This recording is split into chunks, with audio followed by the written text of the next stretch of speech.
Ciao ragazzi, oggi in questo video vi do una personalissima opinione sulla Switch 2. Normalmente non faccio mai questi tipo di video, cioè Solario fa i gameplay, non fa questo, come sapete benissimo. Non vi ho caricato nessun video negli ultimi giorni, quindi ho detto voglio fare un mini video dove dico la mia su questa nuovissima console. Allora, una cosa che dovete sapere di me è che io sono stato un fiero possessore della Switch, la Switch 1.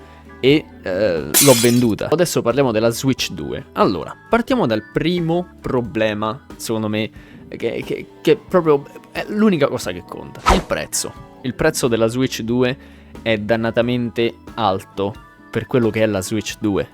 Cioè, la Switch 2 io l'ho sempre vista come la Switch 1, l'ho sempre vista come un tablet migliorato. Cioè, l'ho sempre vista così. Sì, ok, adesso i fanboy mi distruggeranno, la fanbase mi distruggerà, però è così. E aggiunto al prezzo della Switch 2, in questo caso, c'è anche il prezzo dei giochi, che sono giochi che puoi giocare soltanto sulla Switch, quindi rincarano sul prezzo apposta e te li fanno pagare 80-90 euro se fisici.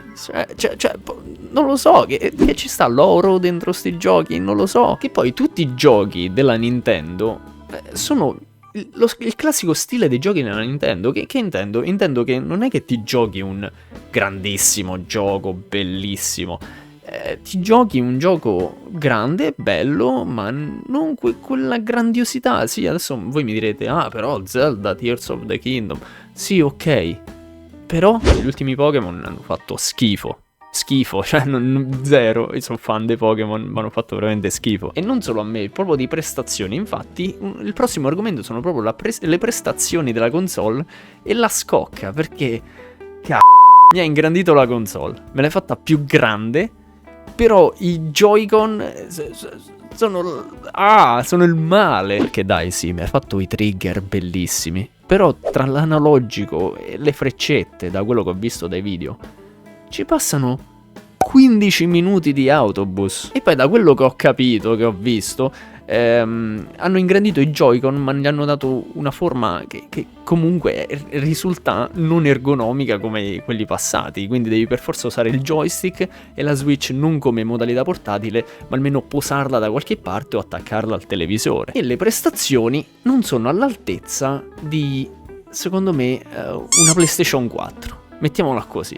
Io l'ho sempre vista la Switch come sei tra PlayStation 3 e PlayStation 4. Cioè, che vuol dire? Che sì, mi puoi far girare i giochi tipo le remastered che hai fatto su, per esempio, io comprai al tempo, prima che vendetti la Switch 1, comprai The Witcher 3.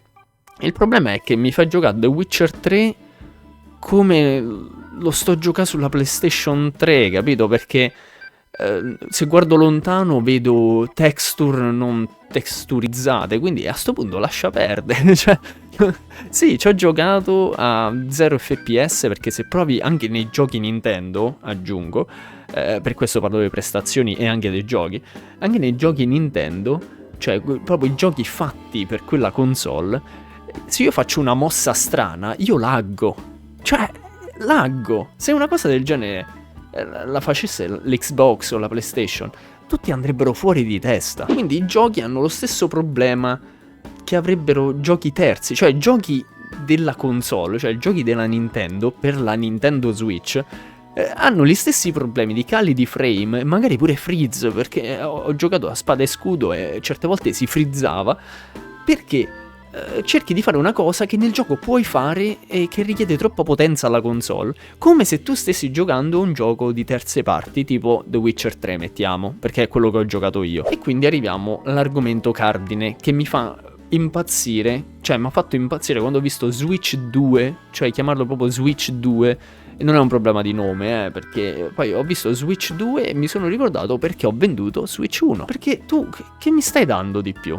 Cioè tu non mi hai fatto Switch 2, oh mio Dio, Switch 2, adesso facciamo competizione alla PlayStation 5, no, oppure mettiamo al PlayStation Portal, oppure facciamo competizione a quello di Steam, che non mi ricordo come si chiama, che funzionano totalmente diversi e sono d'accordo, però tu non mi fai una cosa che mi dici, guarda, adesso siamo meglio, siamo wow, siamo la nuova generazione, guarda, giocaci perché ci avrai un'esperienza fighissima. No, abbiamo la stessa cosa di Switch 1, giochi a 30 fps risicatissimi e giochi che sono soltanto per Switch e quindi tu vendi soltanto grazie a quelli, tipo Mario Kart World adesso, no? E altre cose del genere, cioè cose che se un'altra console avesse fatto lo stesso, tutti avrebbero detto che però l'ha fatto la Nintendo, quindi è ok. Quindi il prossimo argomento è la competizione. Lì non c'è competizione, perché è come se hai fatto un mercato a parte, cioè quindi tu hai fatto la console migliore mobile, che però costa quanto una PlayStation 5 usata, mettiamo, che ti dà molto di più, ma molto di più. E comunque, per chi se lo chiedesse, ho venduto la mia Switch per nemmeno 200 euro. Cioè, la pagai 3,50, 3,75 e la vendetti per 180, forse così, proprio per dire non la voglio, non ci sto giocando, non mi serve, la vendo a una persona che la vuole e magari ci gioca. E ci ho giocato abbastanza, appunto per la sua portabilità, come si dice, non mi ricordo. E entra un nuovo meccanismo, il fatto che è ibrida, cioè la Switch 1 e 2 sono entrambi ibride,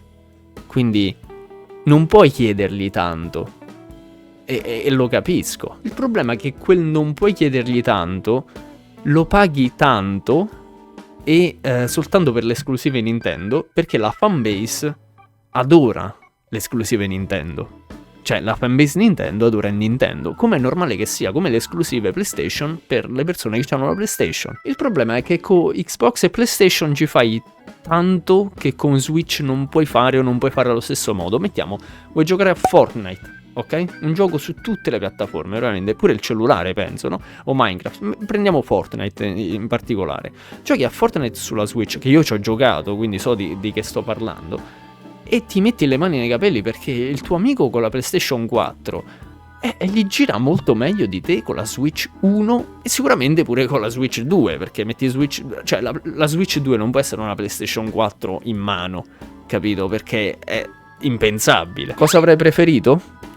Che la Switch fosse rimasta la Switch e se volevano fare qualcos'altro per competere davvero e per farmi dire sì me lo compro, sì non vedo l'ora, mi fai una di quelle console che facevi 20-30 anni fa, cioè quelle console che tu dicevi questa è la cosa più forte mai vista. E il problema è che questa cosa si è fermata con la Wii. A me piace proprio fare hating sul mio canale.